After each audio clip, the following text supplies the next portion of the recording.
मामले में supreme court ने आज फिर एसबीआई यानी स्टेट बैंक ऑफ इंडिया को कड़ी फटकार लगाई है और एसबीआई को नोटिस जारी कर पूछा है कि इलेक्टोरल बॉन्ड के यूनिक नंबर का खुलासा क्यों नहीं किया गया है। नमस्कार, मैं हूं कीर्ति सलाथिया और आप देख रहे हैं the fourth one India. Supreme court ने इलेक्टोरल बॉन्ड पर आज सुनवाई करते हुए स्टेट बैंक ऑफ इंडिया को पूरा डेटा साझा नहीं करने पर कड़ी फटकार लगाई है। सुप्रीम कोर्ट ने स्टेट बैंक ऑफ इंडिया को बॉन्ड की यूनिक नंबर का खुलासा करने के सवाल पर नोटिस जारी करते हुए इलेक्टोरल बॉन्ड के यूनिक अल्फा न्यूमेरिक कोड का खुलासा करने का आदेश दिया है। सुनवाई के दौरान chief justice of India DY Chandrachud ने स्टेट बैंक ऑफ इंडिया को फटकार लगाते हुए कहा कि जब हमने आपसे कहा था कि आप पूरा डेटा अपलोड कीजिए, फिर आपने यूनिक नंबर क्यों डिस्क्लोज नहीं किया? क्या आप इसका कारण बताएंगे? इसके साथ ही सुप्रीम कोर्ट ने रजिस्ट्रार को सुप्रीम कोर्ट में जमा डेटा को कल यानी शनिवार 16 मार्च शाम 5 बजे तक चुनाव आयोग को सौंप देने का भी आदेश दिया है। आपको बता दें कि सुप्रीम कोर्ट में इस पूरे मामले पर चीफ जस्टिस डीवाई चंद्रचूड़ की अध्यक्षता वाली 5 जजों की पीठ सुनवाई कर रही है। आइए जानते हैं कि आखिर क्या है ये इलेक्टोरल बॉन्ड का मामला और इससे किस राजनीतिक दल को हुआ है कितना फायदा। गौरतलब है कि एक दिन पहले ही यानी कि 14 मार्च को चुनाव आयोग ने इलेक्टोरल बॉन्ड का डेटा अपनी वेबसाइट पर जारी किया था, जिसके मुताबिक भाजपा सबसे ज्यादा चंदा लेने वाली पार्टी है, जबकि इस लिस्ट में दूसरा स्थान तृणमूल कांग्रेस का है।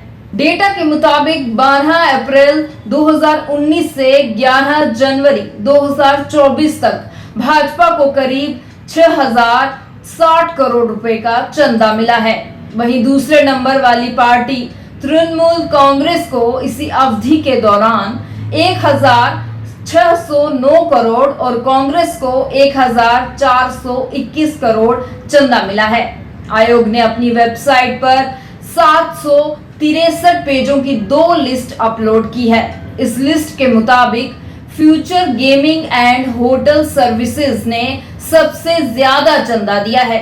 चुनाव आयोग की ओर से जारी आंकड़ों पर नजर डालें तो राजनीतिक दलों को मदद के नाम पर सबसे ज्यादा इलेक्टोरल बॉन्ड जिन कंपनियों ने खरीदे हैं उनमें Grasim industries, Megha engineering, Piramal enterprises, Torrent power, Bharti Airtel, DLF commercial developers और वेदांता लिमिटेड जैसी कंपनियों के नाम भी शामिल हैं।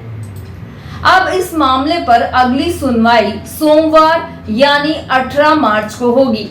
आइए अब आपको बताते हैं कि क्या है इलेक्टोरल बॉन्ड का मामला, जिस पर सुप्रीम कोर्ट में सुनवाई चल रही है। दरअसल चुनावी बॉन्ड से जुड़ा ये मामला देश की चुनाव प्रक्रिया की सुचिता से संबंधित है, जो किसी भी लोकतांत्रिक व्यवस्था के लिए महत्वपूर्ण है। चुनावी चंदे के लिए जब बॉन्ड की व्यवस्था की गई थी, तभी से इसको लेकर सवाल उठने लगे थे कि आखिर इसे इतना गोपनीय क्यों रखा जा रहा है। फिर चंदा देने की सीमा भी समाप्त कर दी गई थी। पहले कंपनियां अपने वार्षिक मुनाफे का केवल 7% हिस्सा चुनावी चंदे के रूप में दे सकती थी, जिसे अब समाप्त कर दिया गया है। मतलब कोई कंपनी जितना चाहे उतना पैसा किसी पार्टी को चुनावी चंदे के रूप में दे सकती है। यही कारण था कि इलेक्टोरल बॉन्ड पर संदेह गहरा होने लगा था कि कहीं कुछ कंपनियां अपने फायदे के लिए राजनीतिक दलों को चंदे के रूप में रिश्वत तो नहीं दे रही हैं।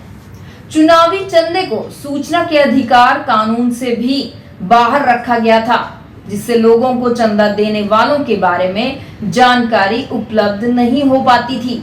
इसी को लेकर एडीआर सहित कई अन्य लोगों ने चुनावी चंदे में पारदर्शिता के लिए सुप्रीम कोर्ट का दरवाजा खटखटाया था, जिसमें लंबी चली सुनवाई के बाद सुप्रीम कोर्ट ने इलेक्टोरल बॉन्ड की वैधता खारिज कर दी तथा इसके जरिए प्राप्त चंदे का विवरण सार्वजनिक करने का निर्देश दिया है। ऐसे ही किसी और विषय के साथ आपसे फिर होगी मुलाकात। तब तक के लिए हमें दीजिए अनुमति और आप बने रहिए द फोर्थ वन चैनल के साथ। धन्यवाद।